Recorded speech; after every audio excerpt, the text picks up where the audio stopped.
Sud Radio, midi 14h, Maxime Liédot, sans réserve.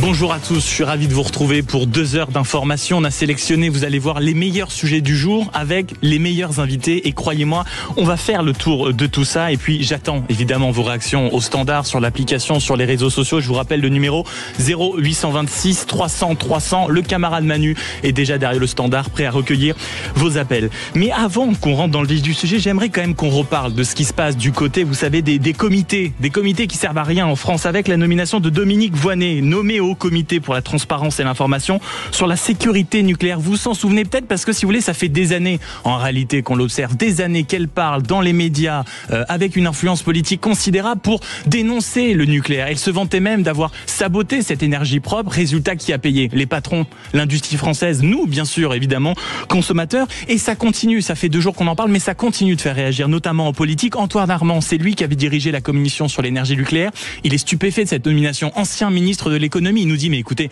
j'espère que c'est une blague, parce qu'en réalité, on l'avait interrogée. Non seulement elle s'était vantée d'avoir saboté une nucléaire, mais en plus, elle ne comprend rien à rien. François de Rugy, ancien écolo, a ouvert sa chaîne YouTube et il explique, si vous voulez, comment depuis des années, les écolos, mais aujourd'hui, en réalité aussi, les dirigeants de gauche sabotent nos intérêts majeurs, parce que c'est une idéologie. C'est cette idéologie qui, depuis des années, met en péril l'industrie, met en péril notre compétitivité. Donc, soyons clairs, ce haut comité n'est qu'une énième coquille vide, bien sûr, mais c'est un comité comme on en fait tant, mais qui est aussi le choix, si vous voulez, des dernières élections. Donc oui, mesdames, messieurs, quand on fait des élections, quand on vote, il faut assumer le choix. Donc on peut le regretter, mais c'est comme ça.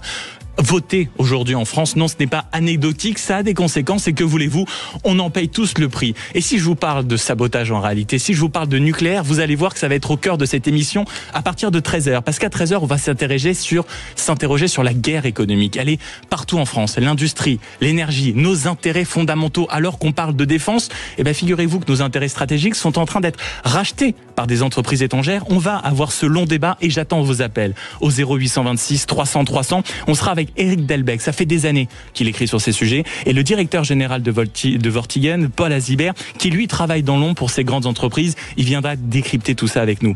Et puis, dans une grosse demi-heure, la loi narcotrafic, elle est au cœur de tous les débats, et on va se demander, est-ce en réalité quelque chose de considérable, une avancée majeure pour lutter contre la drogue, ou est-ce encore un énième débat? On va en discuter avec une voix célèbre du barreau de Paris, maître Jean-Yves Le Borgne. Il a écrit un livre, Liberté coupable, et il s'interroge sur cet équilibre entre lutte nécessaire contre le crime et la liberté de nous, Français, qui est souvent sabordée par les politiques. Mais dans un instant, juste après la pub, où est passé notre système de soins? Où est-ce qu'il est passé? Les hôpitaux sont désormais payants, ça nous coûte un fric fou. Nous avons dégringolé dans les classements des hôpitaux les plus performants dans le monde. On a quitté le top 10, mesdames, messieurs, et je vous parle même pas des salaires qui sont en baisse, des heures d'attente aux urgences. Vous êtes sur Sud Radio et on revient dans quelques instants pour ce sommaire chargé pour un vendredi. À tout de suite. Sud Radio, midi 14h, Maxime Liédot sans réserve. On est ensemble pendant 2 heures jusqu'à 14h pour aborder les sujets sans langue de bois avec les meilleurs invités du jour, et j'ai le plaisir de recevoir en studio Gérald Kierzek. Bonjour. Bonjour, vous êtes médecin urgentiste à l'Hôtel Dieu de Paris, et vous travaillez aussi du côté de Doctissimo. Je suis directeur médical de Doctissimo, exactement. Médical de Doctissimo. J'avais envie de vous inviter parce que quand on se plonge en réalité dans la presse cette semaine et qu'on tape et qu'on aperçoit le mot hôpital, ce sont rarement pour des bonnes nouvelles. Les parkings sont payants, on apprend qu'on attend de plus en plus aux urgences, on a l'impression, si vous voulez, que l'hôpital s'effondre. On a eu les chiffres aujourd'hui, fraude massive à l'assurance maladie, c'est 628 millions d'euros, et en plus, début de semaine, le classement mondial des hôpitaux est tombé, 2400 hôpitaux classés dans 30 pays différents, et la France sort du top 10. Il est loin le premier système au monde qui était la France, qui était le meilleur système de santé au monde. Vous savez, on en a entendu, on s'est gargarisé avec ce classement, c'était les années 2000, et c'est vrai que nous, on assiste, alors nous, professionnels, depuis des années à une dégringolade, mais maintenant, les patients assistent à cette dégringolade. C'est-à-dire que l'époque du meilleur système de santé, l'époque où on pouvait avoir un examen, un rendez-vous chez un spécialiste, ou même un médecin traitant, elle est malheureusement révolue. Moi, j'avais écrit, et notamment pendant la crise du Covid, on est en train train de se tiers-mondiser. Et oui, on est en train de se tiers-mondiser en France parce que notre système de santé, il faut 2 choses maintenant. Il faut avoir le carnet d'adresse, c'est-à-dire pour avoir un rendez-vous. Moi, comme tous mes collègues, on passe on reçoit des coups de fil tous les jours de gens qui n'ont pas d'IRM, qui ont besoin de tel ou tel rendez-vous, qui ont besoin d'un deuxième avis. Donc la première chose qu'il faut avoir, c'est un carnet d'adresse. Et la deuxième chose qu'il faut avoir, c'est de l'argent, parce que il y a aussi un problème d'accès aux soins, notamment dans certaines régions. Et ces 2 conditions, c'est ce qui fait que vous êtes bien soigné ou mal soigné. Et ça, c'est problématique, parce que notre système de santé, c'était un système qui était ouvert à tous. Après la Seconde Guerre mondiale, c'était la sécurité sociale. On était soigné en fonction de ses besoins. Là, malheureusement, il y a des pertes de chance. Oui, seulement quand vous dites l'hôpital français se tiers-mondise, je me souviens de plateaux télé durant le Covid, notamment au cœur de la crise, où quand on expliquait qu'en réalité ça faisait des mois, des années que l'hôpital public était en train de s'effondrer, on nous disait mais enfin pas du tout. Là, c'est parce qu'on a une énorme crise, sauf qu'on a l'impression qu'on a plusieurs crises, plusieurs fois par an, pour pas dire 365 jours dans l'année. La crise, elle était conjoncturelle? Non, c'était pas lié au Covid, elle était structurelle. Et ça, on a fermé les yeux là-dessus. Et malheureusement, on aurait aimé, moi j'ai passé mon temps pendant la crise du Covid à dire ok, il y a une épidémie qui est une épidémie plus grave que les autres années, etc. Mais chaque année, la grippe, c'est une épidémie qui fait déborder.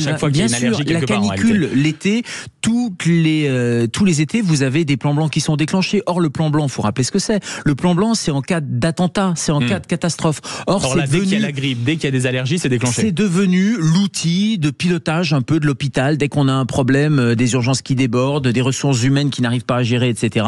Hop, on déclenche un plan blanc. Mais tout ça, ça montre quoi? Ça montre que la moindre goutte d'eau va faire déborder le vase qui est extrêmement plein. Plein de malades, et moi je ne culpabilise jamais les gens d'aller aux urgences, parce que si les patients viennent aux urgences, c'est qu'ils n'ont pas d'autres solutions ailleurs. Alors quand vous dites l'hôpital est en crise, c'est pas l'hôpital qui est en crise, c'est le système de santé qui est en crise et qui se tiers-mondise. C'est pas uniquement un problème d'hôpital. On parle souvent des urgences. Quand je vous entends, donc on attend de plus en plus aux urgences. Globalement, on assiste à une tiers-mondialisation, de nos hôpitaux. Tiers-mondisation. On devient le tiers-monde. Oui, c'est ça. Mais donc qu'est-ce qui fonctionne? Parce que ça coûte de plus en plus cher, donc on est quand même très très loin de tous ceux pourquoi on a l'impression de payer depuis des années, parce que ça nous coûte un pognon de dingue, pour reprendre une expression bien connue. Et c'est pour ça qu'il faut arrêter de mettre de l'argent dans le système de santé. En tout cas, il ne faut pas en mettre plus. Le problème, il est que ceux qui dirigent le système de santé depuis 20 ou 30 ans, ce sont des technocrates, ce sont des administratifs, et il y a un poids de l'administration qui prend des mauvaises décisions au détriment des soignants. Donc il faut remédicaliser ceux qui gouvernent, ceux qui décident, parce que ça fait 30 ans qu'on va dans le mur, ça fait 30 ans qu'on met toujours plus d'argent,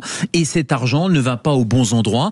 On voit qu'il y a des partenariats entre des hôpitaux privés, des hôpitaux publics, des consortiums qui sont montés. Vous parliez des parkings, c'est scandaleux on va en parler, d'avoir des parkings payants pour aller se faire soigner, pour aller faire sa chimiothérapie. Il faut remédicaliser le système de santé. Les agences régionales de santé, par exemple, les fameuses ARS, qui sont ces préfectures sanitaires, ça coûte un pognon de dingue, on reprend l'expression, mais surtout c'est piloté par des gens qui ne connaissent pas le soin. Comment voulez-vous que ceux qui dirigent, qui ne connaissent pas le boulot, puissent prendre les bonnes décisions? Donc à un moment donné, il va falloir rééquilibrer les pouvoirs. Le directeur d'hôpital, il a son rôle, c'est un directeur administratif et financier, mais il faut à tout prix avoir un directeur médical, par exemple. Et ça, c'est valable à tous les échelons. C'est valable à l'échelle de l'hôpital, c'est valable à l'échelle de l'agence régionale de santé, et c'est valable à l'échelle du ministère. Je ne suis pas sûr actuellement, on a un très bon ministre qui s'appelle Yannick Neuder. Je dis très bon, pourquoi? Parce qu'il connaît très bien les problèmes, il a fait le très bon diagnostic et il connaît le traitement. Mais sauf qu'il n'a pas les moyens. Que les ministres de la santé font les, on va dire, les pas trop mauvais diagnostics. Le problème, c'est quand il s'agit de le résoudre. Mais parce qu'il peut pas mettre en œuvre, parce qu'il a une administration qui est pléthorique, il a des technocrates qui sont là et qui rigolent en disant le ministre va changer, nous on est toujours là, et ces mauvaises décisions, ça fait 30 ans que ça dure. Donc à un moment donné, c'est une vraie révolution qu'il faut dans le système de santé. Faut remettre à plat, faut arrêter d'injecter le Ségur de la santé dont on avait parlé. Olivier Véran, qui était ministre de la Santé, avait dit ça y est, on a sauvé l'hôpital, mais ça n'a rien sauvé du tout, sauf que ça a encore dépensé plus d'argent. Généralement, quand on appelle ici des hôpitaux sur l'antenne de Sud, quand on a des soignants au téléphone, ils vous disent ah non mais peut-être que l'argent a été donné, mais on ne sait pas où il est. Exactement. Et on ne sait pas où.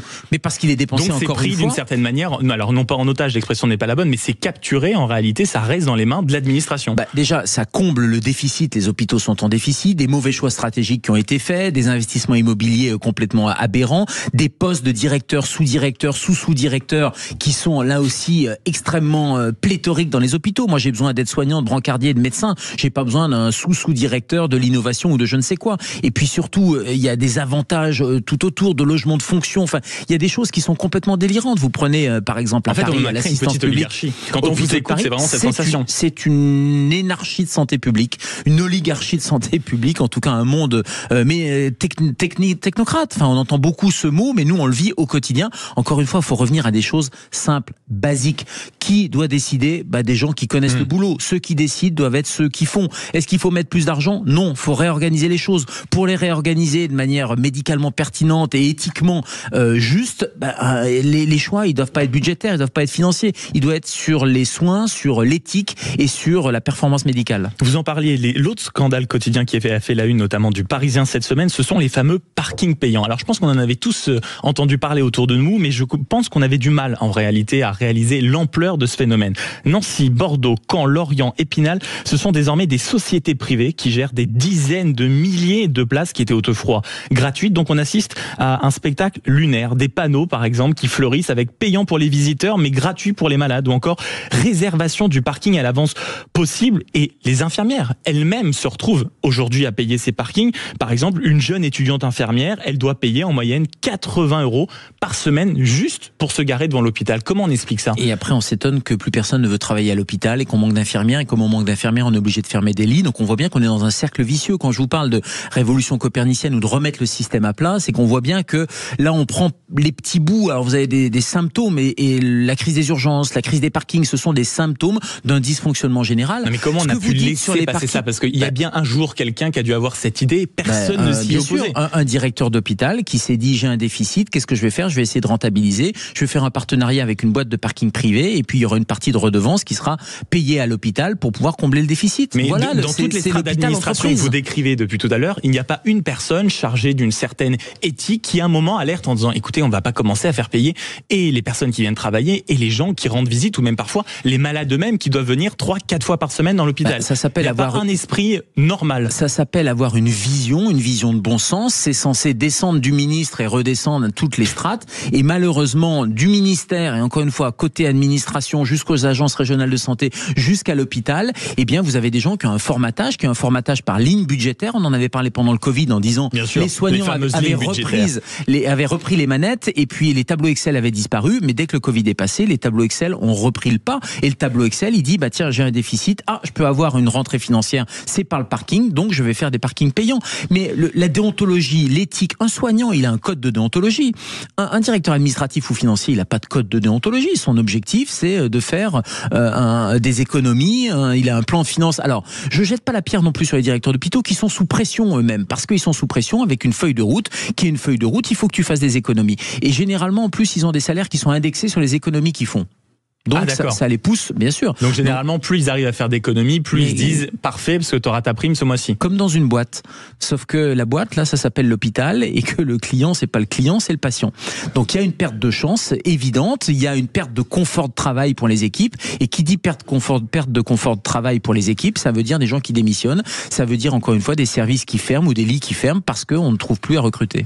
Mais dans ce que vous dites aussi, c'est sorti cette semaine, il y a eu une étude récente de la direction de la recherche, des études, de l'évaluation et des statistiques. Voilà, ça aussi typiquement un acronyme dont les Français bien sûr. Il y en a plein des agences, des services, chaque des jour, directions. On en découvre. Il y a une étude qui sort comme ça de ces comités étranges. On a appris que la moitié des patients passent désormais en moyenne 3 heures aux urgences. Mais ce qui est amusant, c'est quand on regarde le détail de cette enquête, on se rend compte qu'elle a été réalisée hors période d'épidémie et hors période de vacances scolaires, alors qu'en réalité, on s'aperçoit qu'on y passe plus de 45 minutes par rapport il y a 10 ans. Ça aussi, en réalité, c'est le quotidien, c'est le système de l'hôpital public qui s'effondre en réalité à chaque fois qu'on y passe du temps. C'est le symptôme, en fait, les urgences. Et plus vous passez du temps dans un service d'urgence, plus vous risquez de mourir. Les études ont montré clairement qu'il y a une perte de chance, il y a une augmentation de la mortalité. 3 heures en moyenne, c'est pas parce qu'il n'y a pas de... Oui, mais ça, c'est de la moyenne. Et comme vous l'avez dit, c'est pas en période d'épidémie, c'est pas sur les patients les plus fragiles. C'est terrible. C'est terrible parce que ça veut dire qu'on minimise les chiffres et surtout ça s'aggrave.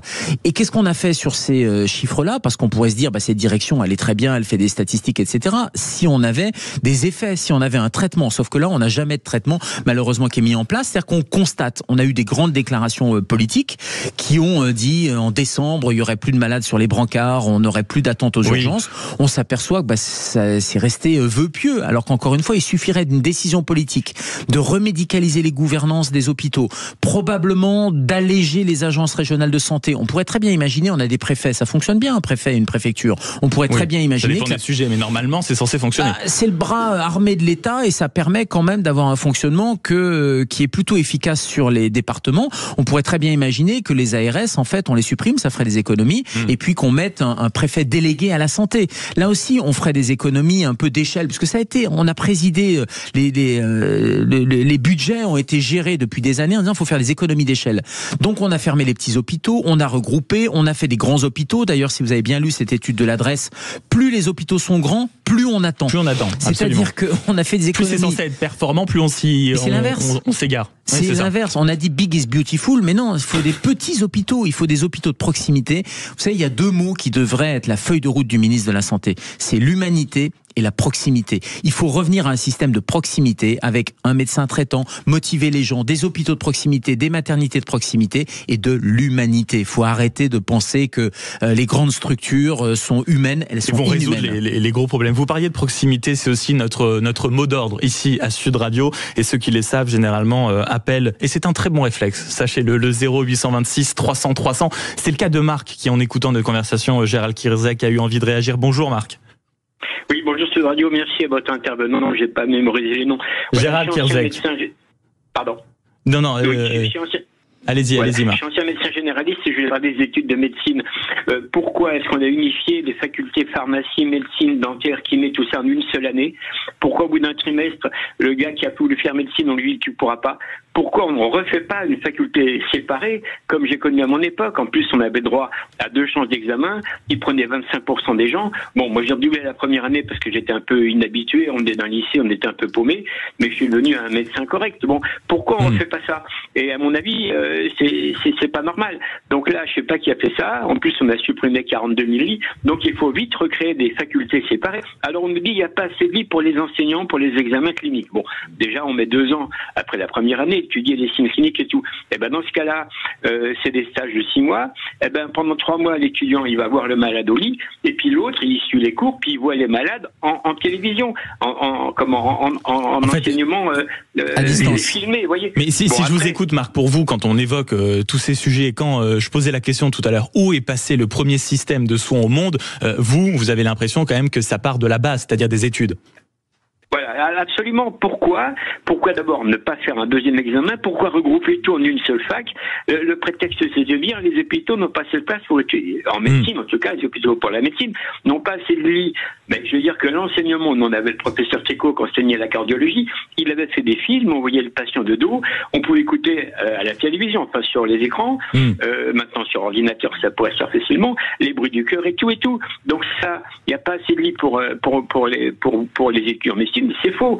Il suffit sur le semestre, c'est par semestre que les spécialités se font, que la moitié du temps, les gens viennent à l'hôpital. Bon, il y a les cours le matin ou le contraire, le cours l'après-midi. Bref, la moitié des étudiants viennent des visus voir les patients au lit, et puis les autres les voient à la télévision. Puis le trimestre suivant, c'est l'inverse. Ce qui fait qu'il y a réorganiser ce qui se passe au niveau des études. Merci beaucoup de nous avoir appelé au 0826 300 300. Marc, à très bientôt sur l'antenne de Sud Radio. Gérald Kierzek, c'est vrai ce que dit Marc, c'est-à-dire bien sûr, il a raison, entre les études de médecine il y a 25 ans et ce qui se passe aujourd'hui, on a l'impression qu'il y a un gouffre, et ceci explique peut-être cela.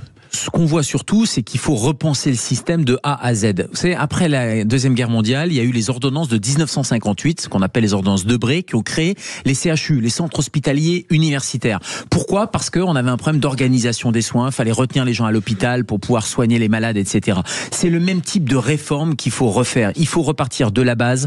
Est-ce qu'il faut avoir des grands hôpitaux? Probablement, il en faut un par région, mais il faut repenser un maillage territorial. Il faut revoir les facs de médecine et les études de médecine, ça c'est clair, parce qu'actuellement vous avez un système qui est extrêmement élitiste avec des ultra spécialistes. Or on a besoin de médecins généralistes au contact de la population. Donc du début des études jusqu'à l'organisation des soins à l'hôpital, clinique, bien sûr, il faut tout remettre à plat. Il faut tout remettre à plat. Mais ça, c'est uniquement une vision politique qui permettrait de le faire.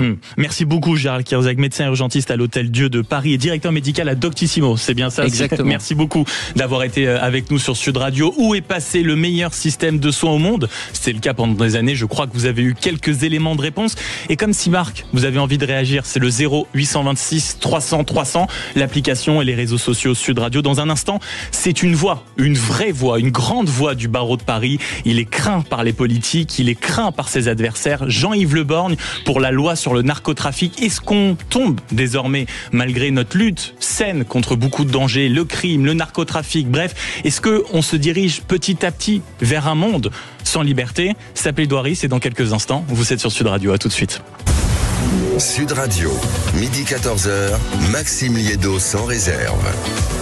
On ne se quitte plus, on est encore ensemble pendant près d'une heure et demie et on va se plonger au cœur d'un débat qui littéralement anime l'actualité, c'est la loi sur le narcotrafic. Vous savez qu'elle est portée par le duo Gérald Darmanin et Bruno Retailleau avec des dispositifs très importants. On parle d'une prison spéciale, on parle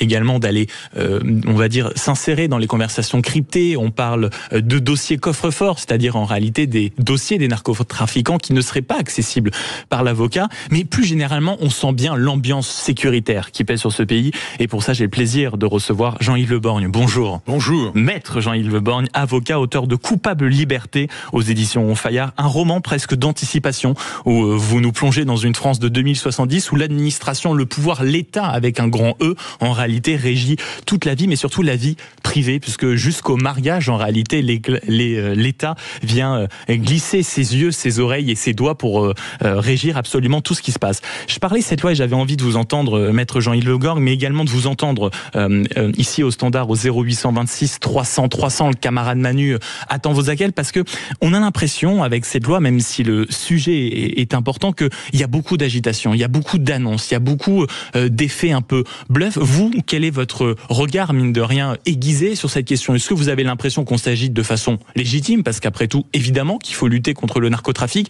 ou quand vous observez ce qu'il se dit, ce que vous entendez, vous craignez quand même qu'on n'aille pas forcément dans la bonne direction? Vous m'avez fait le plaisir de citer mon livre, je ne veux pas y revenir nécessairement, mais pour vous dire qu'entre ce sujet de cette nouvelle initiative législative, puisque ce n'est pas encore une loi, et justement ce roman, il y a peut-être un lien. Et le lien, c'est l'obsession de la tranquillité. Je pense que s'il est normal, comme vous venez de le dire aussi, qu'on lutte contre la grande délinquance et notamment contre le narcotrafic, l'idée qu'il faille placer le pays sous une sorte de sévérité policière absolue, je peux le comprendre, mais je ne suis pas sûr que c'est ça qui fera disparaître précisément cette délinquance. Il y a une idée que la répression est la condition pour la disparition de la criminalité. Je n'en suis pas sûr pour la raison suivante. C'est que la répression devrait toucher tout le monde. Or, à partir du moment où on arrête un narcotrafiquant d'envergure, un autre se présente pour prendre la place, de telle sorte qu'on n'a pas résolu le problème. Et quant à l'idée qu'il faille finalement par la répression faire dominer une sorte de morale qui interdirait la délinquance, là c'est un rêve.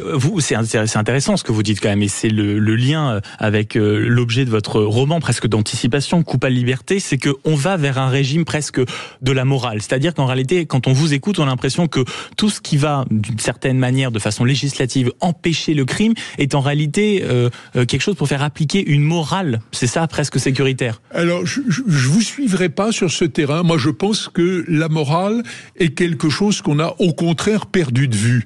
On veut le résultat de la morale. La morale, c'est la condition d'un comportement social, personnel, convenable. Or, comme on n'espère plus trop qu'il y ait une sorte d'autocontrôle, on veut imposer le contrôle. Ce qui explique que il y ait de plus en plus de recherche, d'encadrement légal et matériel des individus, parce que l'on n'espère plus que les individus eux-mêmes se limitent. Mais que voulez-vous que les politiques fassent? Parce que quand on vous écoute, on a aussi envie de vous dire, mais les politiques n'ont pas le choix face à des problèmes nouveaux, lois nouvelles, et en réalité, évidemment, des résultats toujours plus répressifs. Est-ce qu'on peut proposer autre chose que ça? Je ne pense pas qu'ils aient un grand choix dans les mesures de réaction. Vous évoquiez la morale il y a un instant. C'est peut-être quelque chose à quoi il faut se référer. Je veux dire par là que, au-delà de la répression, au-delà de la police, de la justice, qui au fond concernent des phénomènes qui sont déjà dans l'ordre de la criminalité, donc qui sont dans l'ordre de la défaite sociale. En amont de tout cela, il faut essayer de faire en sorte que la vieille morale qu'on enseignait dans les écoles et dans les églises puisse aujourd'hui retrouver sa place. Je ne suis pas sûr qu'à force de respect de la liberté de l'autre, et notamment de l'enfant, on ne soit pas devenu incapable de lui dire « mon petit, ça ne se fait pas ». Donc, mais dans ce cas-là, ça veut dire que, on va dire, dans notre société, il y a presque une perte d'autorité avec un grand A, quand on vous écoute. C'est-à-dire qu'on a perdu ça. Il y a à la fois la perte de l'autorité, c'est-à-dire du respect de la voix qui serait le relais de la norme, mais je crains qu'il y ait aussi une perte de la norme elle-même. C'est-à-dire l'idée que... Tous les repères sont brouillés. Voilà. C'est-à-dire que, au fond, on est dans une société pragmatique, faut gagner de l'argent, peu importe les moyens qui sont employés, au fond, celui qui y parvient, c'est le plus malin.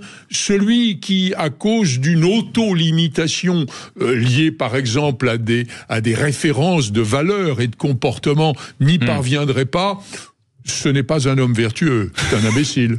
Rentrons dans le détail quand même de ce qui pose, mine de rien, problème dans cette loi et qui correspond assez bien à ce que vous décrivez dans votre livre Coupable Liberté. Le premier sujet, ce sont les fameux dossiers coffre-fort. En réalité, un dispositif qui permettrait à ceux qui jugent de ne pas donner le contenu du dossier à l'avocat qui défendrait le narcotrafiquant. Gérald Darmanin, Bruno Retailleau explique que c'est dans l'intérêt général, parce que, mine de rien, comme la corruption est en train de gangréner tous les milieux, y compris celui des avocats, il ne faut pas donner toutes les informations, parce que les narcotrafiquants pourraient être au courant. Comment vous observez cette mesure ? Je l'observe avec non seulement des réserves, mais presque une forme de colère. Car en réalité, imaginez un procès où le juge a un dossier dont une partie lui est réservée et qui est inaccessible aux autres parties, et à commencer par la défense, c'est un scandale absolu. J'ai ce vieux souvenir, les choses se perdent, du procès de Dreyfus. En 1894, le Conseil de guerre est réuni à Rennes. Et au moment où il part pour délibérer, où les officiers qu'il compose sont debout, le président est approché par un officier qui lui tend un dossier. Ce dossier est remis au Conseil de guerre postérieurement au débat. Il va l'emporter dans son délibéré et on ne saura jamais ce qu'il contenait. Vous ne trouvez pas que ça trouble un peu l'image de la justice? Alors c'est l'affaire Dreyfus, elle était troublée par bien d'autres choses, mais enfin c'était quand même révélateur. Et là, que l'on veuille en quelque sorte arriver à condamner ceux qui sont responsables d'actes particulièrement trouble pour notre société et déséquilibrant. Je le comprends. Mais il faut que la justice répressive garde quand même une certaine respectabilité. Et au fond, une démocratie et une justice démocratique, c'est une situation où chacun a les mêmes moyens et où le juge tranche en fonction de la loi et de ce qui lui semble être l'équité. Si on cache en quelque sorte les choses, on rompt ce principe d'équité. Mais ce principe d'égalité n'existe plus. Alors demain, condamnons les gens sans leur dire pourquoi. Dès l'instant que le juge le sait, ça suffirait. Qu'est-ce que c'est? Alors bien sûr que c'est une caricature, mon propos, par rapport au dossier coffre. Mais l'idée... C'est pour nous alerter sur ce qui risque d'arriver ou avec quoi en réalité on va sans s'en rendre compte. Écoutez, imaginez, hypothèse d'école, que vous soyez poursuivi demain. Et que, alors que vous essayez d'élaborer votre défense, on vous dise oui, il y a ce que vous savez et il y a ce que vous ne saurez jamais, que le juge, lui, sait et qui va vous juger en fonction de cet élément-là. La question n'est pas de protéger les coupables. La question n'est pas d'être du côté de ceux qui troublent la société. La question est que la justice soit respectable dans sa mission et qu'elle réponde aux critères démocratiques de ce qu'on appelle, jusque dans les plus hautes instances européennes, un procès équitable. Mais vous, quand je vous entends, vous mettez la liberté en réalité au sommet de la pyramide. Mais il y a beaucoup de politiques qui, quand ils vous entendent, vous répondraient, mais excusez-moi, Maître Le Borgne, mais vous savez très bien qu'aujourd'hui en France, ça vous déplaît ou ça ne vous déplaît pas, peu importe, mais vous savez que la sécurité, c'est la première des libertés. Alors, qu'est-ce que vous répondez à ça? Parce qu'en réalité, c'est même un discours qui s'est banalisé. On l'a vu quand on a pensé aux 5 ans du Covid, à quel point la sécurité avait été capable d'être réellement mise sous verrou. On repense même aux fameuses lois contre le terrorisme, où on a mis certains dispositifs dits exceptionnels qui sont totalement rentrés dans le droit commun. Qu'est-ce que vous répondez à ceux qui vous disent « Mais bien sûr que si, maître, la sécurité, c'est avant tout la première des libertés ». J'admets l'idée qu'il n'y ait pas de liberté sans sécurité, mais je n'admets pas celle qui consisterait à dire peu importe le mépris ou l'oubli des libertés dès lors qu'on arrive à la sécurité. Parce que, au fond, gouverner dans un esprit démocratique, c'est essayer d'installer un équilibre qui n'est pas facile à installer entre diverses notions qui sont contradictoires. Et il est vrai que la liberté, elle est contradictoire avec une certaine notion de l'ordre. Le respect de l'autre, au fond, suppose que je brime ma liberté pour que la sienne puisse s'exprimer. On est dans cette situation où il faut un équilibre. Et je trouve que la chose dont nous parlons, ce dossier coffre, c'est-à-dire ces éléments du dossier dissimulés et qui ne seraient pas révélés à la défense, c'est le moment où on franchit le pas d'une préférence excessive pour la sécurité au mépris de la liberté. Est-ce que les politiques sont encore sensibles à ce beau et grand mot qui s'appelle la liberté et qui fait l'objet de votre roman, Maître Jean-Yves Le Borgne, Coupable liberté? C'est aux éditions Fayard. Et si vous voulez interpeller Maître Jean-Yves Le Borgne, ça se passe avec le camarade Manu au standard 0826 300 300, narcotrafic, lutte contre le terrorisme, même une justice beaucoup plus performative pour les mineurs délinquants. On en entend souvent parler et on en discute juste après ça. On a encore 1 heure ensemble avec Maître Jean-Yves Le Borgne qui est avec nous. Vous êtes sur Sud Radio, restez-y. Sud Radio, midi 14h, Maxime Liédo sans réserve. A-t-on perdu le goût de l'aventure? Est-ce qu'on a perdu peut-être l'amour du risque ou tout simplement ce goût pour la liberté avec un grand L? On est toujours en compagnie de Maître Jean-Yves Le Borgne, avocat, auteur de Coupable liberté, dont vraiment c'est un roman d'anticipation. On se retrouve face à un héros, Théo, qui se retrouve à vouloir se marier, chose, il me semble, qui arrive encore à quelques personnes aujourd'hui dans ce pays, mais qui se voit tout d'un coup soumis à un interrogatoire, à de véritables interrogations presque métaphysiques, philosophiques sur mais que représente aujourd'hui se marier dans cette société où l'État est partout? C'est-à-dire que dans votre livre, vous racontez, nous sommes quelques années après 2025, et vous racontez en réalité à quel point un couple qui n'est pas marié ne peut pas dormir dans une chambre d'hôtel. Parce que ce serait suspect. Et avant de revenir au fond du sujet, j'aimerais qu'on termine sur cette loi narcotrafic qui est de fait au cœur de toute l'actualité, au cœur de tous les esprits. En plus du dossier coffre-fort contre lequel vous avez livré une formidable plaidoirie, il y a aussi les écoutes. Et cette nuit à l'Assemblée nationale, les députés ont refusé de voter l'obligation d'accès des messageries cryptées pour lutter contre les trafiquants de drogue, au terme d'un vote qui a vraiment été chahuté et puis en plus perturbé par une patte technique. Ça aussi, est-ce que vous diriez que le refus d'accéder à des messageries cryptées, Bruno Retailleau, qui était l'invité de Jean-Jacques Bourdin exactement à votre place, Maître Jean-Yves Le Borgne, nous expliquait que pourtant, si on avait eu cet outil plus tôt, des attentats terroristes auraient pu être évités. Est-ce que vous iriez contre, on va dire, ce mécanisme, autant que contre potentiellement le dossier coffre-fort, ou ça vous semblait plutôt être ce qu'on appelle du bon sens? Et l'avocat de la défense que je suis ne va pas entamer un discours en faveur des mesures d'investigation, mais pour vous dire la réalité, autant je vois un mépris des principes dans le dossier coffre, autant l'idée que l'on puisse procéder à des écoutes téléphoniques sur des messageries cryptées, ne me choque pas. Alors les écoutes téléphoniques... Surtout que ça se passerait exactement de la même façon que se passent aujourd'hui finalement les écoutes téléphoniques classiques. Sous le contrôle d'un juge, avec toutes les garanties nécessaires. Alors on voit pas pourquoi votre téléphone ou le mien serait considéré comme susceptible d'être écouté d'une manière banale, tandis que tout à coup, si nous étions sur WhatsApp ou Signal, il y aurait une sacralité de notre échange. Enfin, franchement, là, je ne comprends pas cette différence. Ou alors, les parlementaires ont des échanges inavouables sur des messageries cryptées et ils craignent qu'on les surprenne. Peut-être un des politiques interrogés justement sur cette question, j'aimerais vous faire réagir, a dit c'est un texte d'intérêt national, dit-il avant le vote par rapport à l'accès aux messageries cryptées. Il dit c'est pas à nous, politiques, les parlementaires même, de regarder les questions techniques. On doit simplement afficher une véritable volonté contre le narcotrafic. Cette pensée venant d'un parlementaire, n'est-ce pas problématique en réalité de dire que le rôle du politique est seulement de montrer la direction, de ne pas s'intéresser à toutes les conséquences? Parce que vous pourriez dire en tant qu'avocat que chaque année vous faites face à l'inflation législative, aux nouvelles décisions, aux nouvelles directives. Est-ce que c'est pas problématique d'avoir ce propos-là? Je suis tout à fait surpris qu'un parlementaire qui est aussi un législateur dise tout à coup nous devons avoir un intérêt pour un sujet d'ordre général, mais nous n'avons pas à rentrer dans les détails. Or, les détails, c'est la loi.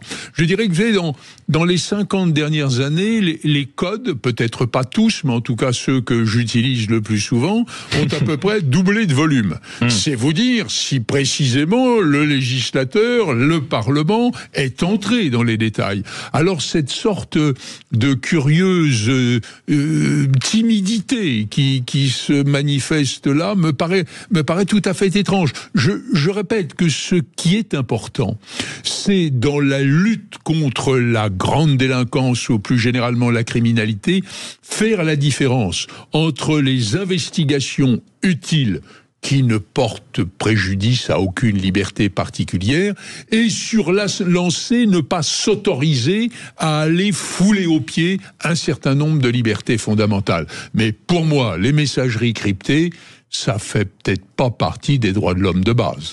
Dernier fait du jour sur lequel j'aimerais vous faire réagir avant qu'on se plonge au cœur de votre roman Coupable Liberté, Maître Jean-Yves Le Borgne.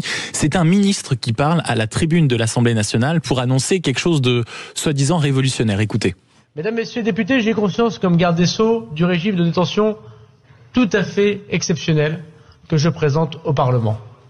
Il est exceptionnel parce que jamais la France n'avait organisé des prisons de haute sécurité. Il y a eu des quartiers de haute sécurité, mais il n'y a jamais eu des prisons de haute sécurité ainsi créées.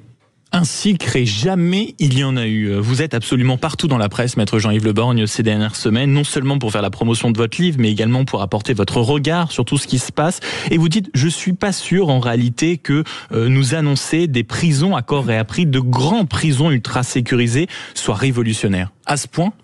Si vous voulez, c'est pas révolutionnaire. D'ailleurs, j'entendais le garde des Sceaux qui apportait un bémol à son propre propos, puisqu'il disait, c'est vrai, il a existé des quartiers de haute sécurité. Alors là, ce serait, semble-t-il, des prisons à part sur 3 points, des maisons 4 qui, points dans réguliers. leur ensemble, seraient de haute sécurité. Soit. Mais je veux dire, je ne dis pas que ce soit absurde ou néfaste. Je dis que la prison, la répression, la peine, c'est de l'a posteriori. Et la vraie question, c'est de savoir si la répression effacera la délinquance. Je ne crois pas à l'effet dissuasif de la peine, pour la bonne raison que ceux qui se livrent à des actes illégaux, ou bien espèrent ne jamais, et même sont quasi sûrs de ne jamais être pris, même s'ils ont tort de penser cela, ou bien sont dans une certaine forme d'activité passionnelle qui ne permet pas la réflexion. Le vrai problème, et ça permet peut-être d'entrer dans une analyse un peu différente, c'est de faire en sorte que pour les gamins des banlieues, il n'y ait pas comme seul espoir de promotion sociale de s'agréger à une bande de délinquants. Et là, on a un phénomène qui est celui de l'ascenseur social, celui de l'éducation qui, quelque part, a failli, et celui de l'espoir, au fond.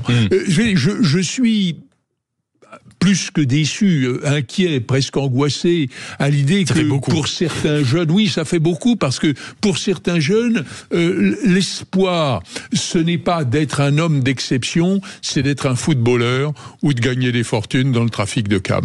Mais vous parlez de fortune, de trafic de cam, mais figurez-vous que le titre de votre roman et votre plaidoirie que vous livrez depuis tout à l'heure à Smico, Maître Jean-Yves Le Borgne, a interpellé au standard 0826 300 300 sur le standard de Sud Radio. Bonjour Olivier.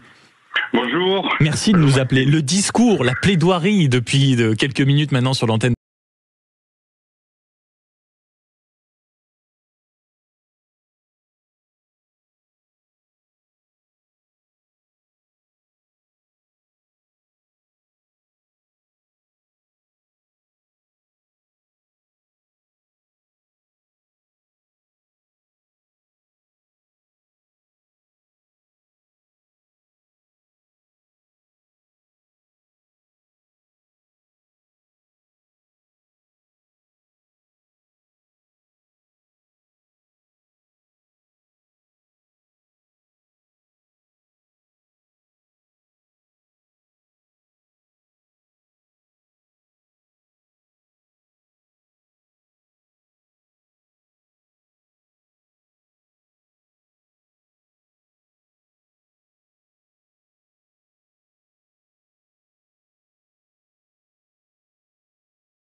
Sud Radio, midi 14h, Maxime Liédot sans réserve.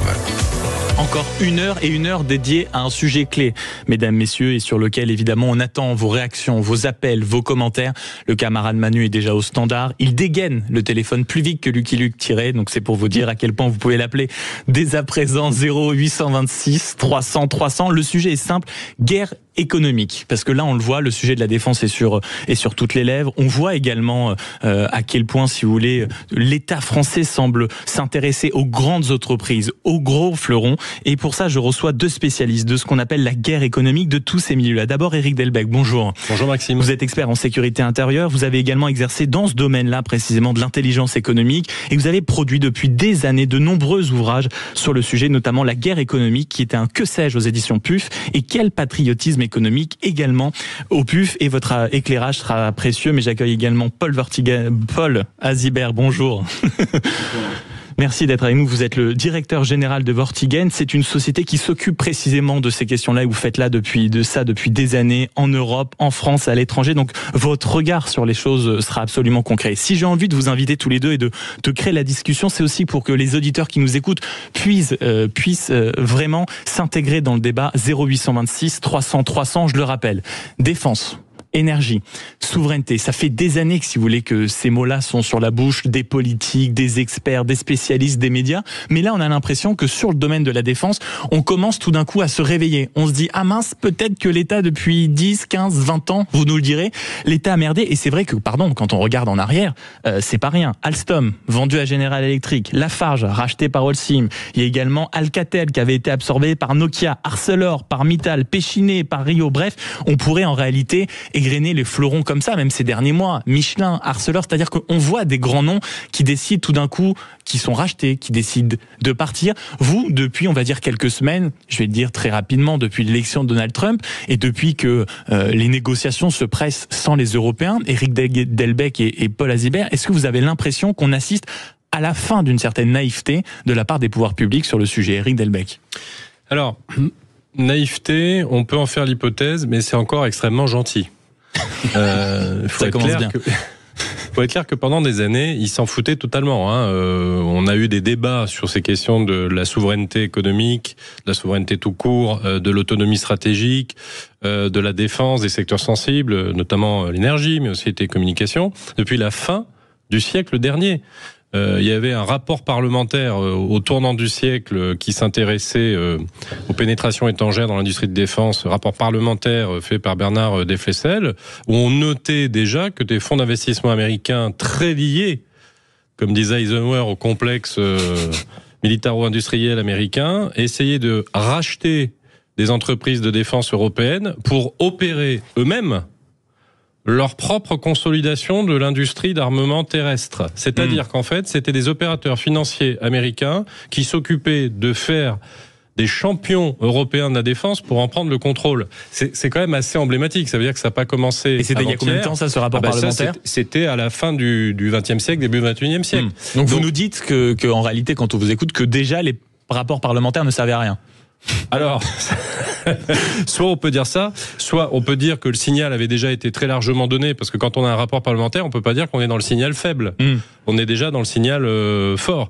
Donc c'est simplement qu'il y avait un certain nombre de dirigeants qui ne voulaient pas écouter, qui étaient encore tout émoustillés de la mondialisation heureuse, et qui estimaient qu'il fallait bannir tout ce qui relevait de la conflictualité, du vocabulaire, parce que c'était pas bon pour les affaires, anxiogène, enfin que, bref, nous étions tous... Et tout n'était que bisounours. Et que nous étions tous une bande d'emmerdeurs qui n'avaient rien compris au sens de l'histoire.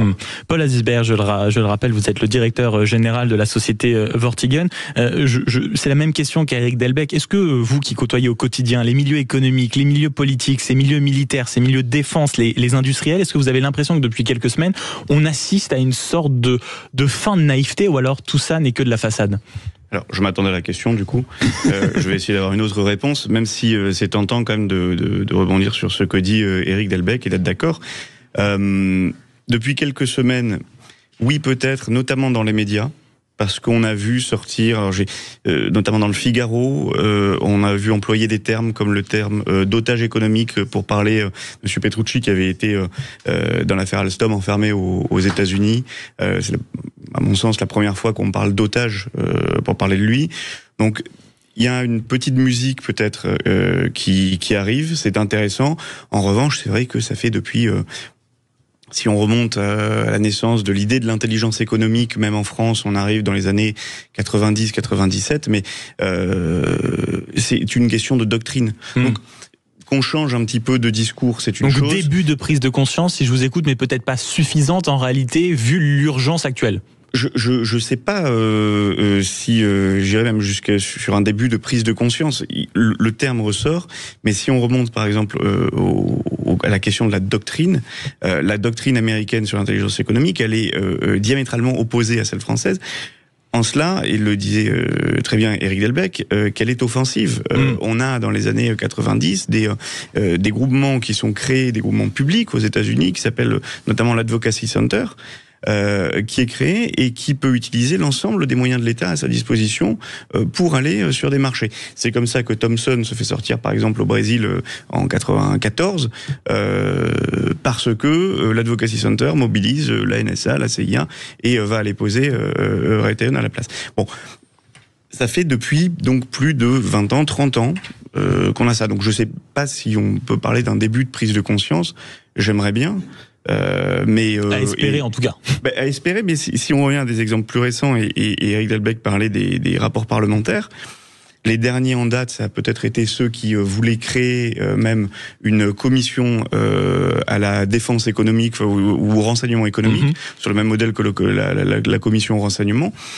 Pour l'instant, à mon sens, j'ai peut-être mal suivi, mais ça n'a toujours pas été fait, malgré 3 tentatives depuis 2019. Mais vous posez le débat, c'est-à-dire que, et c'est ma prochaine question, d'un côté, on assiste outre-Atlantique à une offensive, réalité, ou en tout cas à une vision offensive de toutes ces questions-là. Eric Delbecq, avant réellement d'entrer dans le vif du sujet et qu'on passe réellement sujet par sujet, en réalité, sous vos deux radars, comment, un mot pour qualifier en réalité l'attitude de la France depuis des années sur ces sujets-là? Naïveté, c'était pas le cas, mais est-ce qu'on a laissé faire? Est-ce que c'était de l'incompétence généralisée? Est-ce que c'était une volonté de pas s'en occuper? Paul Azibert, à l'instant directeur général de Vortigen, rappelait à quel point les États-Unis avaient très vite compris que, notamment dans les affaires, notamment dans les secteurs clés, il fallait être offensif. En France, comment on a été? Comment qualifier notre attitude? Alors là, j'hésite. Savoir si je suis Sentez-vous libre. Vous savez, il y a un slogan dans cette radio, c'est parler vrai. Donc allez-y. Non, mais véritablement, et sans esprit de polémique excessif, ça a été totalement je m'en foutiste, mais surtout, ça a été surréaliste. C'est-à-dire que on dispose d'une classe politique, mais pas que, parce que c'est vrai chez d'autres segments des élites, notamment des universitaires, qui, pendant des années, ont tenté de nous acclimater à l'idée que le rapport de force dans les relations internationales, ça n'existait plus. Que ce soit sur le plan militaire, économique, industriel, culturel. Donc, il n'y a pas d'affrontement, il n'y a pas de conflictualité, il faut urgemment sortir de l'histoire et ne pas essayer de garder une forme de souveraineté globale, intelligente bien évidemment. L'indépendance, c'est un peu surfait. On a des dépendances stratégiques, mais dans le fond, c'est pas si grave parce que c'est la loi de la mondialisation, alors qu'on aurait dû depuis très longtemps essayer de construire le concept de dépendance croisée. Alors si je vous dis le mot œillère, vous le reprenez à votre compte, le mot œillère pour ce qui se passe en France depuis 30 ans concernant ces questions-là? Alors, probablement, mais sous réserve qu'on se soit installé soi-même ces œillères et qu'on le fasse quand même avec une petite duplicité. C'est-à-dire en évitant de traiter les problèmes, parce qu'un certain nombre d'entre eux ne voulaient pas le voir. Œillère volontaire. Voilà. Mais d'autres disaient, pourquoi on s'embête avec ces questions-là? Et juste une petite anecdote pour donner de la chair à tout ça. Quand j'étais encore au service de l'État, et en l'occurrence d'un organisme qui était dépendant de Matignon, j'ai été convoqué par la personne qui dirigeait l'établissement pour me faire entendre dire le dernier papier, c'était dans le cadre de mes fonctions de faire de la recherche sur l'affaire Alstom, en disant que c'est quand même un peu bizarre de faire une stratégie européenne avec des Américains, en l'occurrence de faire entrer General Electric dans Alstom. C'est un petit peu étrange, donc je l'avais écrit, une stratégie européenne, ça devrait plutôt se faire par exemple avec des Allemands, et on m'a dit votre article n'a pas plu à l'Élysée. Et à l'époque, c'était Emmanuel Macron, secrétaire général de l'Élysée, François Hollande, président. Surtout François Hollande, président. Et Claude Revel, qui à l'époque était délégué interministériel d'intelligence économique, qui également a pris position sur l'affaire Alstom, pareil, a eu quelques difficultés, mais je vous rassure, on nous a empêché de nuire assez rapidement. Donc ça montre bien quand même que tous ces débats... même les personnes conscientes autour du pouvoir et autour des preneurs de décision étaient très rapidement écartées. On était écartés, on nous expliquait qu'on n'avait rien compris. Paul Azibert, en quelques mots, vous, comment qualifieriez-vous en effet la position de l'État ou des pouvoirs publics en général depuis quelques années? En un mot, est-ce que c'est de la naïveté, c'est de l'incompétence, c'est peut-être un manque de prise de conscience, c'est de l'écologie? Pardonnez-moi. C'est pas de l'écologie. Pas de l'écologie. Je veux dire, est-ce que c'est idéologique? Je ne pense pas que ça soit idéologique. Je pense que c'est peut-être une naïveté. Ce qui est déplorable, c'est qu'on a un grand nombre d'experts, de chefs d'entreprise, de politiques qui sont excellents sur ces sujets et qui sont des vrais talents. Et c'est un petit peu dommage. Dans le vide. Mais qui parle dans le vide, en tout cas, oui, on a mis beaucoup de temps, mais on parlait d'autonomie stratégique tout à l'heure, c'est vrai que c'était le terme avant la souveraineté, on a mis beaucoup de temps à même pouvoir parler de souveraineté, donc oui, on part de loin, oui. Paul Azibert, directeur général de Vortigern, et Eric Delbecq, expert en sécurité, qui a également exercé pendant de nombreuses années dans ce domaine de l'intelligence économique, avec 2 livres, au moins en tout cas sur ces aspects-là, au PUF, La guerre économique, que sais-je, et Quel patriotisme économique également au PUF. Vous êtes sur Sud Radio, 0826 300 300, si vous voulez nous raconter précisément, si vous connaissez des anecdotes, si vous avez vu à côté de chez vous peut-être des entreprises extraordinaires, importantes, qui avaient un rôle extraordinaire dans ce qui est aujourd'hui la souveraineté, que vous avez vu tout ça partir alors que l'État ne s'est pas battu. Bref, vous voulez réagir à toutes ces questions, 0826 300 300, parce que dans quelques instants on revient, on va vous parler de LBM Aerospace. Vous savez pas ce que c'est, pourtant c'est le géant français qui équipe les Rafales, les chars Leclerc et les sous-marins nucléaires. Vous voulez un petit spoil? C'est en train d'être racheté par des Américains. On en parle dans quelques instants sur Sud Radio. À tout de suite. Sud Radio. Parlons vrai. Parlons vrai. Sud Radio. Parlons vrai. Sud Radio. Sud Radio, midi 14h, Maxime Liédot sans réserve. La guerre économique que l'on vit à bas bruit en réalité depuis des années, est-ce une impuissance d'État? J'en discute avec Eric Delbecq et Paul Azibert. Eric Delbecq, spécialiste de ces questions-là depuis des années, et Paul Azibert, directeur général de Vortigern, société précisément qui s'occupe de ces questions-là. On essayait d'abord de qualifier tout ce qu'on voit passer depuis des années, juste avant qu'on se quitte et qu'on se retrouve sur Sud Radio.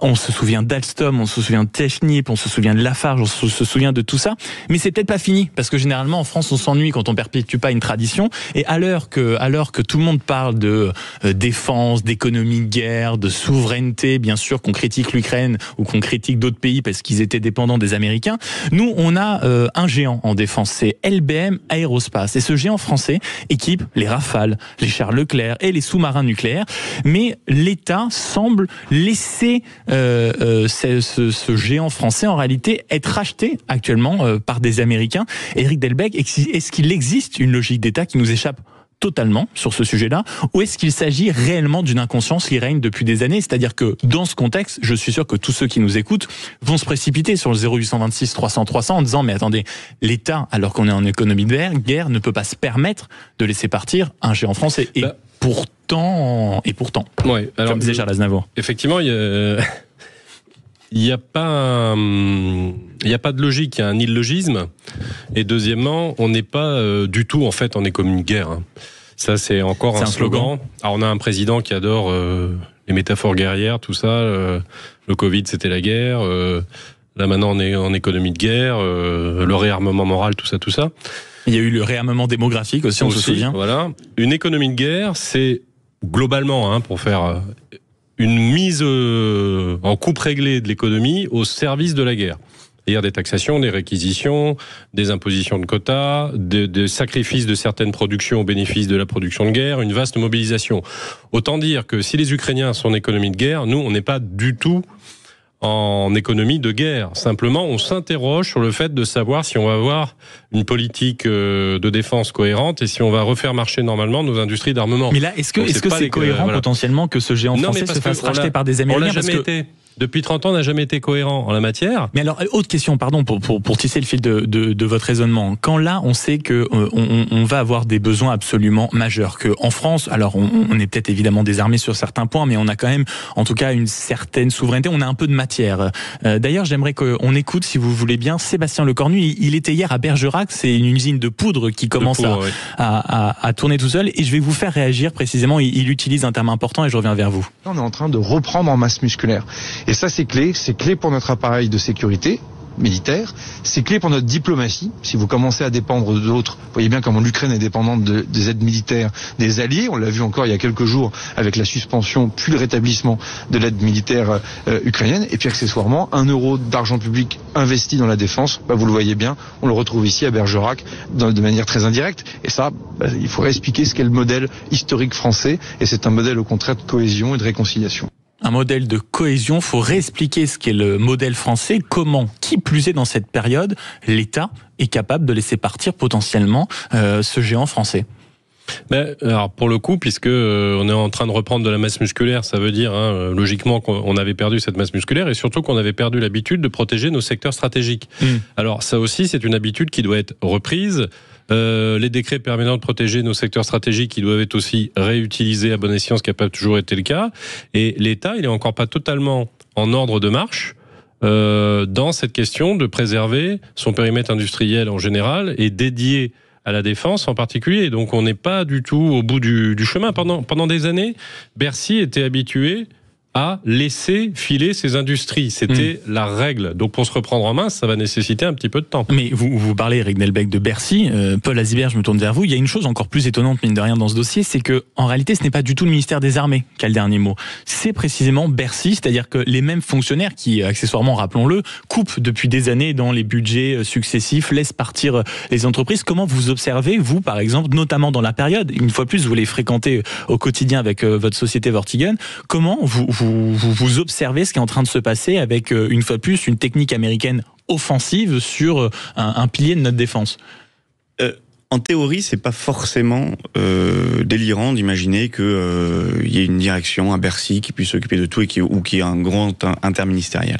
À Bercy, on a au sein de la direction générale des entreprises, justement avec qui on peut avoir l'occasion de travailler, le CICE, qui est le service d'intelligence de sécurité économique. On pourrait se dire que le CICE est chargé de ces questions et de protéger les entreprises. Sauf que, comme le disait Eric Delbecq tout à l'heure, autant que lui n'était pas écouté, voire combattu en interne, je m'avance pas trop en disant que le CICE l'est tout autant et qu'il va y avoir des alertes qui vont être émises de la part de Bercy, mais que derrière, de toute façon, le problème, c'est pas que ce soit Bercy, que ce soit le ministère des Armées, que ce soit même le ministère de la Culture ou de l'écologie. Le problème, c'est le manque de volontarisme politique, le manque de cohésion aussi avec nos alliés européens, et donc la difficulté d'imposer notre point de vue là-dessus.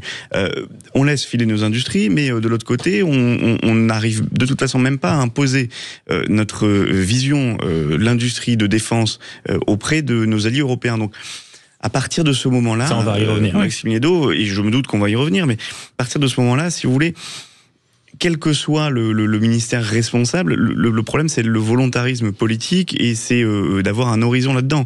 Et en vous écoutant, on comprend qu'il est davantage en réalité d'apparence, ou en tout cas que c'est un volontarisme de façade, parce qu'il y a des petits organismes à Bercy chargés d'eux, mais qui ne sont pas écoutés. Vous parliez en effet de mettre d'accord les alliés européens. C'est vrai qu'hier soir, au Parlement européen, on a fait semblant de s'accorder. Vous savez, on parle du prêt colossal de 800 milliards d'euros. On a dit, alors sur les 150 qu'on a déjà, on va avoir peut-être une préférence européenne. Mais avant qu'on se plonge dans ce dossier, 0826 300 300, c'est le camarade Adenis qui nous a appelé. Bonjour.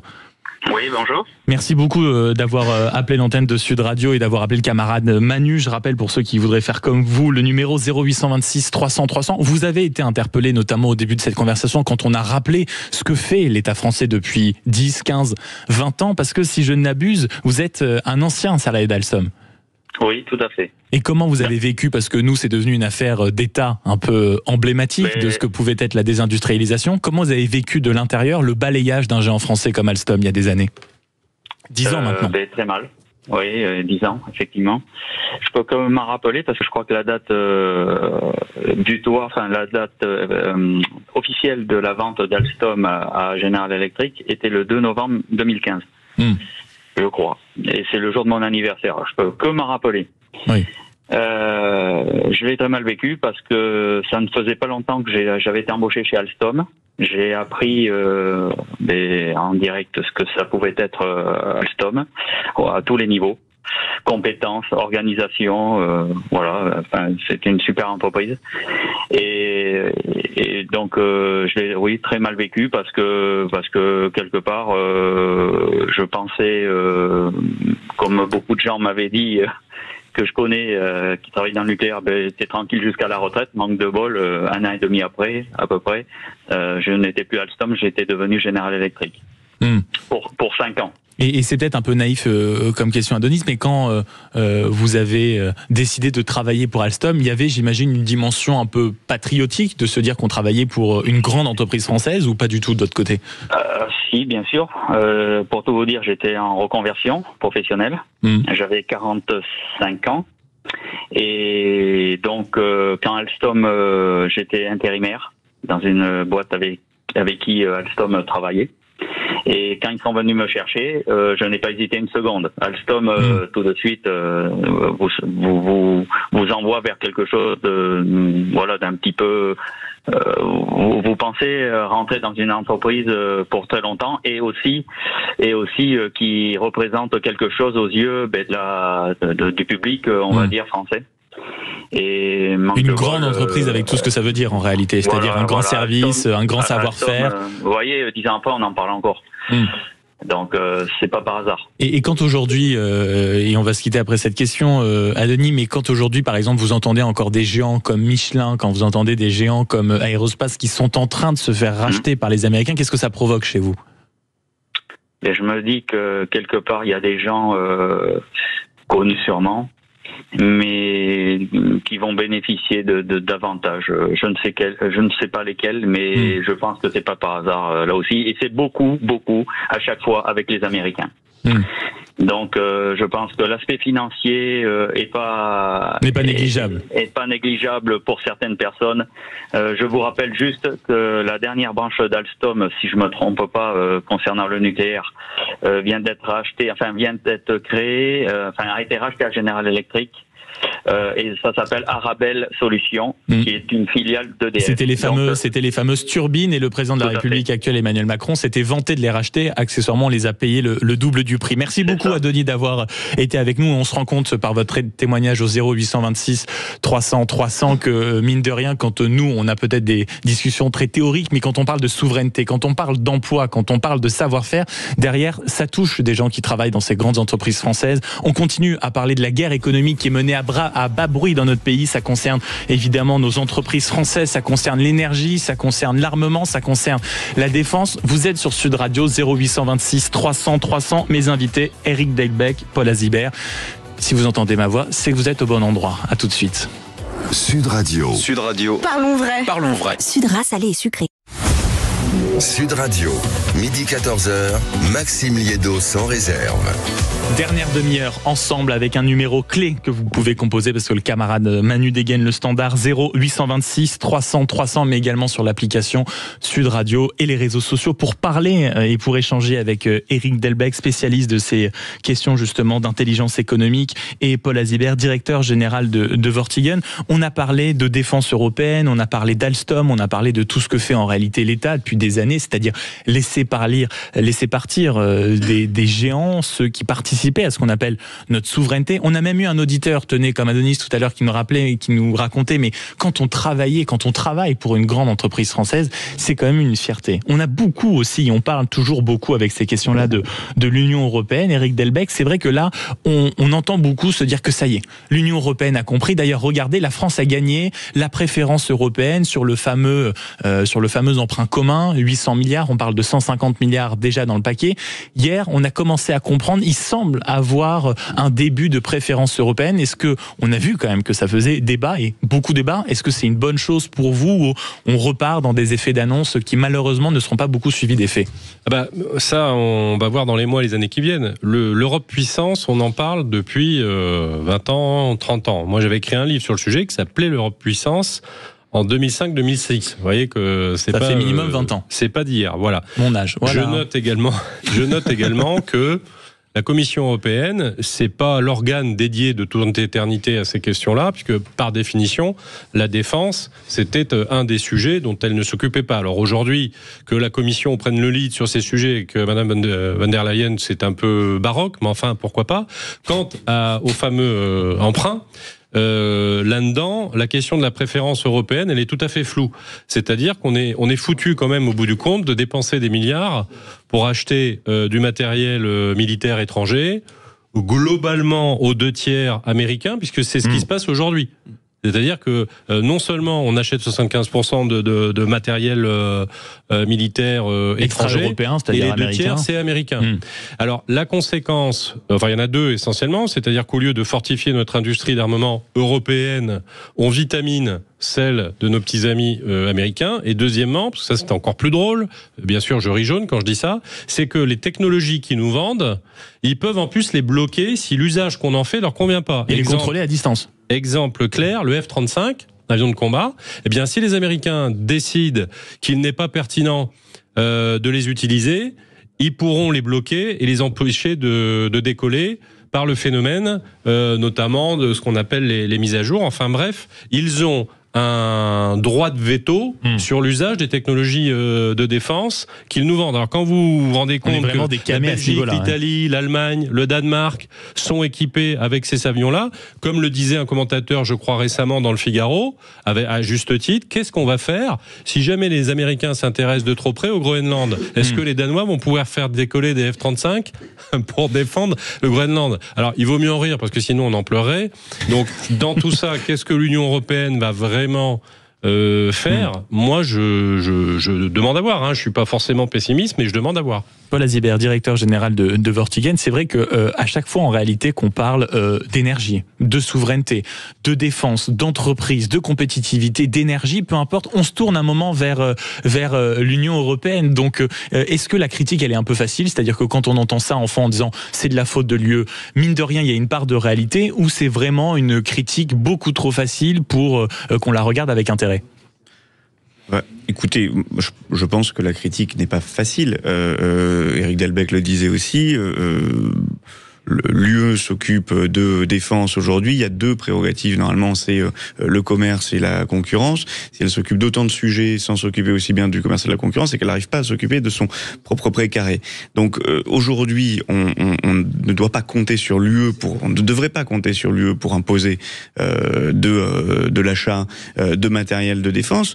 On devrait compter sur notre propre capacité à vendre notre matériel. En revanche, ne pas attendre de l'autre côté d'avoir un bâton dans les roues de la part de nos partenaires. En fait, c'est plutôt cela. C'est pas. Donc vous dites en réalité que l'échelle européenne permet d'avoir plein d'adversaires, c'est ça? C'est même pas cela. C'est que on ne devrait même pas être dans le débat, où on n'est même pas arrivé au moment du débat où on doit dire l'UE devrait nous aider. On est au moment du débat où on doit dire déjà est-ce que l'UE peut éviter de nous mettre des bâtons dans les roues. Pour vous, c'est comme ça que la question se pose. Oui, parce que on l'a vu dans d'autres cas. Mais il y a un certain nombre d'influences qui ont été faites. Si on reprend deux cas récents, à la fois dans l'énergie et à la fois dans la défense. Dans la défense, on a le cas des sous-marins nucléaires qui devaient être vendus à l'Australie. Que se passe-t-il? On a un vague think tank ou une vague ONG malaisienne qui ressort, qui balance un certain nombre de fausses informations d'ailleurs, puisqu'il y a eu une enquête ensuite sur cette ONG malaisienne à propos de Naval Group, informations qui sont ensuite reprises cette fois-ci par il me semble Transparency ou Amnesty, qui écrit directement au gouvernement australien pour dénoncer le risque Naval Group. Et derrière, on se fait avoir. De l'autre côté, si on prend l'énergie, on a l'Energiewende allemand ou le Green Deal européen, et on se rend compte qu'en fait, on a un certain nombre de mesures, de dispositions qui passent, qui sont complètement contraires aux intérêts industriels français, qui a pourtant le nucléaire. Et face à cela, on a en fait après une enquête qui débarque, et ça a été soulevé dernièrement par une députée européenne d'ailleurs, Céline Imar. Oui. Notamment dans le Figaro via différentes tribunes qui soulèvent ces questions-là. Notamment dans le Figaro, et qui nous explique qu'en fait un certain nombre d'acteurs tiers, des ONG qui une fois de plus, on ne doit pas avoir une attaque concentrée sur les ONG. Mais en revanche, à partir du moment où il y a un acteur tiers, je pense que la première question qu'il faut se poser, c'est quel est l'intérêt à agir et qui finance ? Et à partir de là, déjà, on aura fait une partie du chemin. Vous souleviez la question de l'énergie, on va y revenir dans quelques temps, sachant qu'on se rappelle du scandale il y a quelques semaines, c'était à la une du Point, je crois, notamment par la journaliste Géraldine Wessner, qui parlait que la Commission, en réalité, ou le Parlement européen finançait elle-même les lobbying pour faire signer le pacte vert. Donc forcément, c'est ce qu'on appelle, il y a un petit parfum de scandale. 0826 300 300, merci d'appeler Sud Radio, et c'est le cas de Serge du côté de Nîmes. Bonjour. Oui, bonjour. Merci beaucoup. Mais je vous entends, mais alors comme si vous étiez en studio, c'est pour vous dire. Vous vouliez participer à la discussion, cher Serge, on vous écoute. Oui, bien sûr. Votre discussion est absolument passionnante. Mais merci de le souligner. Alors, qu'on ait une capacité de fabrication, bon, c'est sûr, mais notre capacité, il y a beaucoup de moteurs électriques, donc il faut de l'électricité. Donc d'un côté, on vous dit cela, et de l'autre côté, lundi dernier, il y a eu un conseil de programmation nucléaire qui a gentiment repoussé de 3 ans l'investissement dans les EPR2 pour quelques milliards de discussions. Alors que dans le même temps, il y a 300 milliards qui sont prévus pour tripler l'éolien et quadrupler le solaire d'ici 2035, avec la scandaleuse PPE3 là, qui risque de passer par décret. Alors moi, je pose une question très simple à vos invités. Est-ce que je peux construire à Charles Leclerc un sous-marin Barracuda ou un Rafale en attendant qu'il y ait du vent dans des éoliennes, quoi? Oui, c'est ça. C'est-à-dire que d'ailleurs, vous écoutez, cher Serge, je peux pas vous dire autrement. Vous êtes parfait parce que on allait se diriger à fond dans le domaine de l'énergie, parce que beaucoup de patrons alertent finalement sur ce que vous dites, à savoir que l'énergie aujourd'hui en France est un problème de compétitivité industrielle, Éric Delbecq. Et là, on peut pas dire que les gens ne s'emparent pas de micros, si vous voulez, des dispositions, des choses, des éléments qui sont en tout cas à portée de main pour le dénoncer. Mais pourtant, ça ne bouge pas. C'est vrai que l'énergie est un vrai sujet, mine de rien, de souveraineté également. Moi, je pense que le cas le plus exemplaire pour démontrer ce qui ne va pas dans notre modèle, c'est bien évidemment ce qui s'est passé autour de l'énergie nucléaire, autour du nucléaire.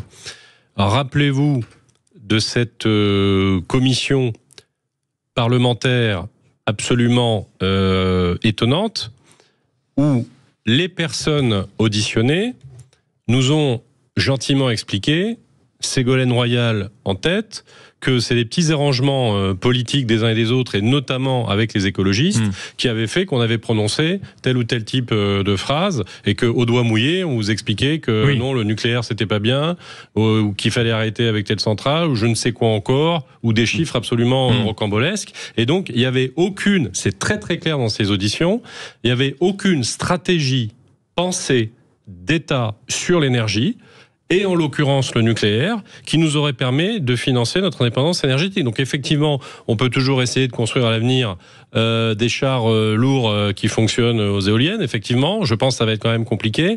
Donc le fait d'avoir une politique énergique sur 20, 30, 40, 50 ans, voire plus, c'est le minimum. Et à quoi on est confronté? À l'incurie de nos élites là-dessus. Et je veux quand même souligner 2 choses, elles sont capitales. Premièrement, on a toujours cru que les Américains seraient nos alliés éternels. Il faudrait quand même raffiner un petit peu ce jugement particulier.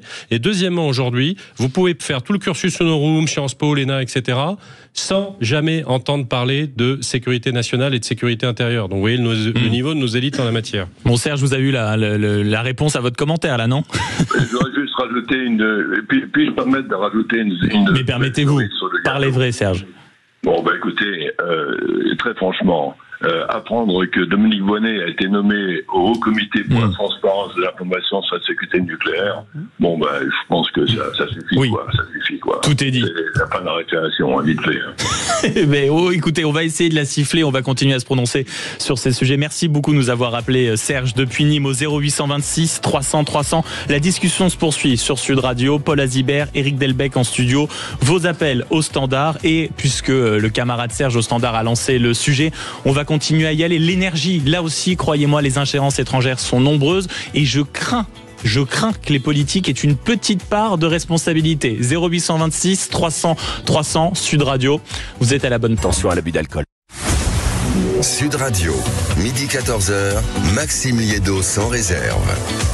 Merci d'être avec nous sur Sud Radio. Il est 13h50. On continue cette discussion fascinante sur la guerre économique finalement qui se déroule à bas bruit, que ce soit ici en France, que ce soit en Europe, sur des sujets stratégiques en réalité. On a parlé déjà de la défense, on a parlé de la souveraineté énergétique, de la souveraineté industrielle. Mais précisément, Serge qui était avec nous tout à l'heure, qui nous appelait de Nîmes, évoquait l'électricité. Parce que c'est vrai que c'est quand même une petite marotte chez la plupart des patrons en disant, en fait, si on va avoir une industrie qui marche, il faut être compétitif. Si on veut être compétitif, figurez-vous que c'est quand même mieux si on a une énergie qui est finalement à un prix raisonnable. Mais il y en a quelqu'un qui a choisi des mots beaucoup moins diplomatiques que moi, c'est le patron de Saint-Gobain. Écoutez comment il critique les décisions du gouvernement concernant l'énergie. L'électricité ou l'énergie, c'est le premier facteur de compétitivité.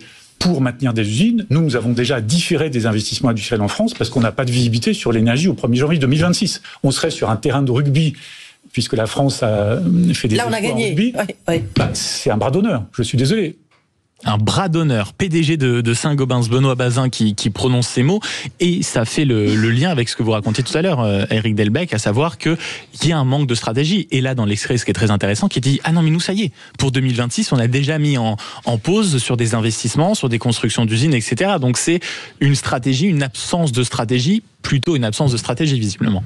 Oui, quand vous fréquentez un peu les coulisses ministérielles aujourd'hui, et depuis quelques années, stratégie, c'est à la limite du gros mot.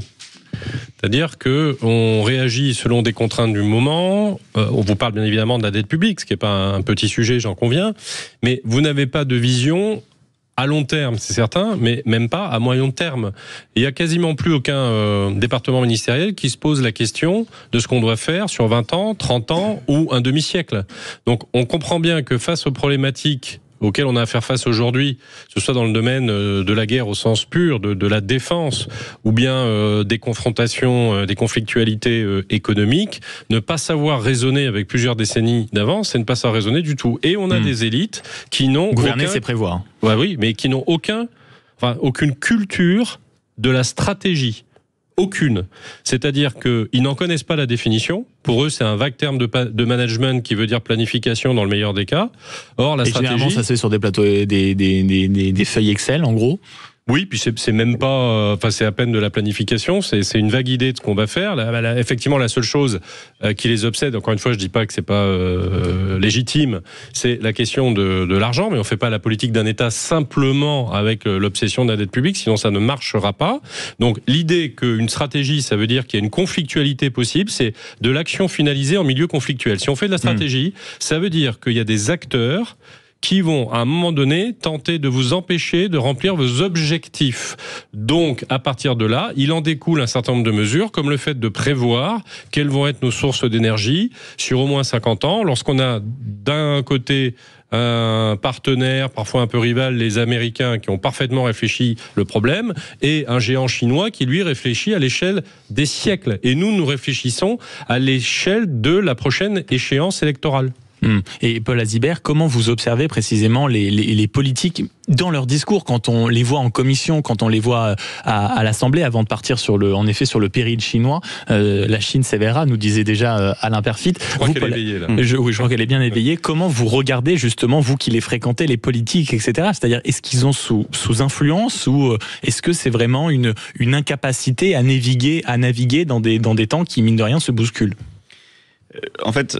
Et c'est également ce que déplore tout le monde économique, mais aussi ce que déplore, je pense, un certain nombre de nos partenaires ou de nos camarades aussi à l'international, et de ce qu'ils voient de la France, d'une image renvoyée qui est quand même pas forcément très bonne, c'est que les politiques sont tout aussi sensibles et à des stratégies aussi de guerre informationnelle que l'ensemble de la population. Et je pense que les politiques ne sont pas préparés, ne sont pas formés, et Éric Delbecq le disait, et vont réagir par émotion, vont réagir par biais de confirmation, vont réagir parce que leur bulle cognitive va être occupée par une idée, et que le moment le veut. est-ce que nous étions amenés à relancer la stratégie du nucléaire si on n'avait pas eu le début de la guerre en Ukraine? Je n'en suis pas sûr. Pourtant, l'ensemble des acteurs économiques, l'ensemble des acteurs énergétiques l'appelaient de leur vœu, et surtout, et pire que tout, un certain nombre d'acteurs, notamment de l'intelligence économique, nous prévenaient de la stratégie qui avait, donc là pour le coup il y a une stratégie, pas chez nous mais chez nos amis ou chez nos adversaires, de la stratégie qui visait à pousser le nucléaire en dehors du scope. Le nucléaire, c'est un exemple très concret parce qu'on suit la question depuis le quasiment démantèlement d'EDF et des centrales, mais c'est un peu le même réflexe, en fait, le cheminement d'une idée et le cheminement de la guerre informationnelle, qui est indépendant aussi de la guerre économique, est toujours le même. Pour conclure cet entretien passionnant, Paul Azibert et Eric Delbecq, j'aimerais vous faire réagir à, écoutez, vous l'avez tous les deux esquissé, c'est-à-dire nos alliés qui très rapidement peuvent se transformer, mine de rien, en adversaires, et c'est signé David Bavrez. Écoutez. Pour moi, c'est un choix politique délibéré, tout simplement parce que quand vous désindustrialisez, quand vous passez de 10 à 20% du PNB, certes, vous perdez 10% des voix, des gens qui sont licenciés, mais vous gagnez 80% des voix des gens qui gagnent du pouvoir d'achat. Et en disant, quand on fait de la globalisation avec des pays amis comme l'Europe et le Japon en 1945, 80 ans plus tard, ça continue de fonctionner. Quand vous faites ça avec un pays non ami, la Chine, qui passe durant le Covid de 30 à 35% de la capacité, de la production manufacturière mondiale, en fait, vous créez une dépendance. Voilà, vous créez une dépendance, et la question pour conclure, messieurs, Eric Delbecq, Paul Azibert, c'est comment est-ce qu'on est prêt à sortir de cette dépendance? Eric Delbecq, en quelques mots. Est-ce qu'on est prêt à sortir matériellement? Pas encore. Est-ce que les volontés commencent à se préparer à l'idée que c'est inacceptable? Peut-être. Mais matériellement, c'est pas pour demain matin encore. Paul Azibert, sur ces questions, est-ce qu'on est prêt à sortir de la dépendance, de la naïveté, pour revenir à la question du début de l'émission? On sera prêt à sortir de la dépendance quand on sera prêt à assumer notre propre force, je pense. Et ça, c'était Shahin Vallée qui le disait dans Le Grand Continent il n'y a pas très longtemps. Il faut qu'on soit capable d'assumer notre propre force. Et ça, c'est mobiliser tous les moyens qui sont à notre disposition, aussi bien le lawfare comme le font les Américains, que les entreprises privées et que le secteur privé qui est un de nos outils. Mais en tout cas, assumer l'exercice de la force et accepter qu'on peut avoir des confrontations.